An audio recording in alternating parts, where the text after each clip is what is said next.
Hi everyone, the skill in this video is catching for hurling. So starting out for beginners, just getting them used to throwing up a balloon and catching it. It'll fall slower down for them, so it makes it easier for them to be able to learn how to do the catch. Little challenge then is how many times can they clap their hands before catching the balloon. Next progression then is just to get them used to the grabbing motion, so a beanbag or a pair of socks on their hurley, just grabbing it off. Then can they move it on to twisting their wrist and moving it and just catching it in a cup catch. Once they're able to do it standing up, can they do it on the move? And then progressing it on to finally catching the beanbag or the socks. So flicking the beanbag or socks up into the air and doing the cup catch or the claw catch. Once they're well able to do it with a beanbag or a pair of socks, they can progress on to doing it with a slitter or a tennis ball. So exact same skills again, just rolling it off and catching it or flicking it up and catching, trying to do the claw catch once they're well able to do the cup catch. So fingers up, spread apart, and they're grabbing the ball. The next progression is to be able to read the flight of a ball coming at them and being able to catch it with their tiger claw. So their hurley is nice and short up at 90 degrees, and then they can progress it on to getting them used to protecting their fingers. So the hurley is up over their head where they would be protecting their fingers, and they leave it up there just to get it used to being able to be in that position.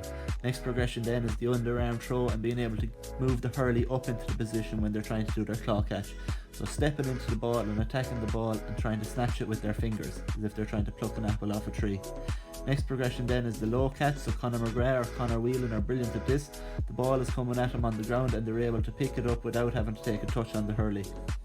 The next type of catch then is the basket catch, so goalkeepers generally use this type of catch when a long ball is coming in if it's just a bit short for a claw catch.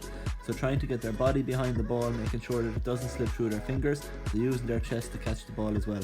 Next progression then is to be able to jump and catch and protect their hand. So you're jumping up, getting the opposite knee up into the air up to hip height, you're tossing the ball up nice and high, and you're trying to have your arm fully extended with your hurley protecting your fingers. Make sure to keep your eye on the ball all the time. Other progressions of this now is that you're able to protect your hand in front and behind. This is important because you need to be able to protect your hand no matter where the marker you're on is, in front or behind you. Last progression then is once players are able to do all the types of catch with their catching hand, can they progress on to being able to catch with their hurley hand. So Peter Duggan is brilliant at this, being able to hold off a defender and catch with his hurley hand rather than his catching hand. Hope you enjoyed the video guys, thanks for watching.